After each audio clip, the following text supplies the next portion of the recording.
People be asking about the string gauges. Okay, fine, we'll do it. We'll finally talk about string gauges. What's up guys, Andrew Baina here, and on my channel, one of the biggest memes and most asked questions is about string gauges. Even if the video I post has nothing to do with strings at all, it is by far the thing that I get asked the most, and also the question that I try to avoid answering the most for a multitude of reasons which we'll go into in this video. But it's not just my channel. If you look at any guitar-based Facebook group, Instagram post, anything, the questions in the comments are always, what string gauge do you use? What string gauge is the best for blah, blah, blah in da-da-da tuning? It just never ends. And I kind of understand it because there are a lot of weird things about string gauges that we're going to discuss in this video. So the objective of this video is not for me to tell you what string gauges will be perfect for you, because as we are about to learn, it is very subjective. But my goal with this video is to teach you the things that you need to know so you can decide what string gauges are best for you, because it's different for everyone. Now with that being said, I do know that some of you guys don't want to know any of this information and you do just want to be told what to buy and how to do it. So again, this might not be the perfect solution for you, as I will explain, but if you want to be lazy and don't want to learn any of this stuff and just want to go buy strings, the link is in the description or the pinned comment to all of the string gauges that I use, as well as links to where to buy them. And I also make a little commission from that, so that's up to you. I'm not pushing that. This isn't a sponsored video or anything like that. So before we get into some of the science, if you want to call it that, behind why string gauges matter or don't matter, first, we're going to talk about some of the reasons why it's so confusing and why there is not just one correct answer for everyone. So I have two examples to show you guys of situations that show both ends of the spectrum. So on the one hand, we have the guitarist Jason Richardson, amazing player, but he uses something like a 54 all the way down to drop F sharp, which sounds crazy to me because it's super thin, but it clearly works for him, and this is literally him talking about it. Right now, this guitar is in C sharp standard with a low F sharp is what this low string is. I have 11 to 58 on here. Everyone always asks about like the lighter gauges and why you don't use like 159 million gauge string for the bottom one. My opinion on that is the lighter you can go, the brighter that string is going to be. And when you're dealing with the low notes like that, like if you have a massive string, kind of rounds and deadens the sound out. And then on the other hand of things, you have a guitarist like Lee Malia from Bring Me the Horizon, and he uses an 80 gauge for drop C, which is super, super thick. And in my opinion, again, I would never do that, but here he is saying that. So as you can see from the beginning, this is the first point of what I'm talking about. Just because something is correct doesn't mean it's right for you. I personally would never use a 54 for drop F sharp, and I would never use an 80 for drop C, but these two players both clearly make it work to great success, so it kind of doesn't really matter what I think because it works for them.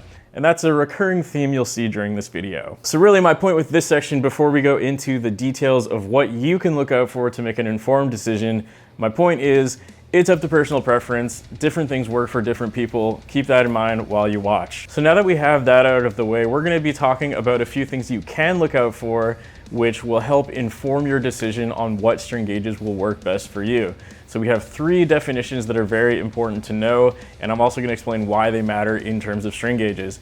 So the first thing is tension. Tension is the amount of force that the string has when it's tuned up. So basically, on average, your low E string is gonna have about 18 to 20 pounds of tension using like a standard string gauge that you would typically find in E standard. The next thing that you guys need to know is something called scale length. The scale length is the length of the guitar neck. More specifically, it's the length of points of contact for the string from the bridge to the nut. Again, with this, the scale length definitely matters because there are things like extended scale guitars, which basically means how long the guitar's neck is to make it simple. So obviously, you know, a bass guitar is way longer than a standard 6-string. And an 8-string, on average, is longer than a 6-string. And that matters a lot because, again, as you increase the points of distance between, you know, the 2 points of the string, it increases the tension, which is what we just talked about. So therefore, if your scale length is longer, you need a thinner string to achieve the same tension. And the final thing to consider is intonation. This basically means when you play an open note versus the 12th fret, both of those 2 points are in tune. This is very important because if your open string is in tune, it doesn't necessarily mean your 12th fret is going to be in tune. And if your string is too thin or too thick, you might actually not be able to make it perfectly intonated. And again, for some people that doesn't matter, because if you literally never play above the 12th fret and you like really thin strings, then I guess it doesn't really matter if it's intonated because you're never going to be using those frets anyways. But on average, you want something that is intonatable. I feel like that's not the right word, but you know what I mean. So those are the 3 big definitions that you guys need to know and how they correlate to string gauges and why they matter. So again, that is tension, scale length, and intonation. And the 4th one is entirely subjective, and there's not really a way for me to talk about it in a way that makes sense. But that, of course, is the feel. So if you don't like playing thick strings because you don't like how it feels, that's entirely up to you and not really a quantifiable thing that I can explain. So now that you have all of this information, what can you actually do with it? Well, there are a few companies out there who make something called a string tension calculator. What this basically means is you input your scale length, your desired tuning, and the string gauge that you want to use.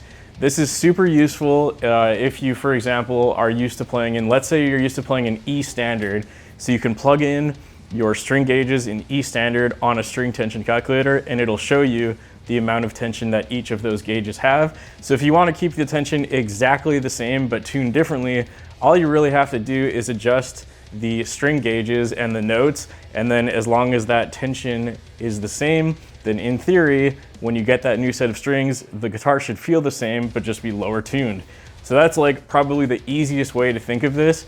But again, it's up to feel a little bit. Sometimes that doesn't quite work, but this is a really good way to start experimenting with different string gauges and making sure that you don't waste your money buying super thick or super thin strings and being disappointed when you get them. Another important thing, which I also kind of touched on already, is assessing your own play style. So again, this mostly comes down to how hard you fret the notes and how hard you pick. So if you press really hard on the string, it's actually going to go out of tune a little easier, and same with if you pick really hard, it's also going to go out of tune a little easier because you're basically forcing the string out of position and then it springs back into place. To show you an example of this, I'm going to show a video clip of my guitar tuner while I'm hitting a low open note, and you can literally see what I like to call the pitch drift, meaning when I pick, the pitch goes up and then kind of snaps back into place over time, and that looks like this.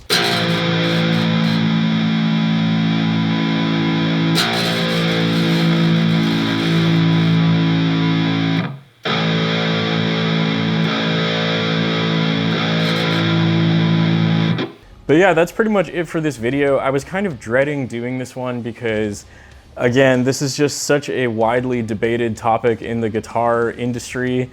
And again, it is such a meme on my channel that I almost like didn't want to do it just out of spite for the amount of people that ask about it. But at the end of the day, I hope this video would help someone out there who genuinely just doesn't know about string gauges. Again, I always go back to that Jason Richardson example, man. Like, I would never, ever, ever use the string gauges that he does, but he's one of the best players in the world and it clearly works for him. So who am I to say he's wrong, right? But yeah, with that being said, this is a bit of a ranty video, but I really do hope that some useful information was given to you guys. Hopefully this helps you make decisions on what string gauges you might want to try. Again, it's up to you what brand and what string gauges you use, but if you want to use the same ones that I use, I have clearly listed them in that pinned comment or in the description. You don't have to use them. Those are just a guideline. Maybe you can take those and adjust them accordingly to how you think you would like them. Regardless, it serves as a guideline that will hopefully help you. So that's pretty much all I have to say for this video. I want to give a big thank you to all my Patreon members whose names are on the screen at this point in time. Normally, I give you guys audio downloads, guitar tabs, and stems. In this video, of course, that's not applicable. But if that sounds interesting to you, on pretty much everything else I make, you can get that all over on Patreon, as well as a shout out on the screen. Thank you guys so much for watching. Again, I really hope this was informative and hopefully helpful in some way. Let me know your thoughts in the comments below. Thanks for watching, and I'll see you next time.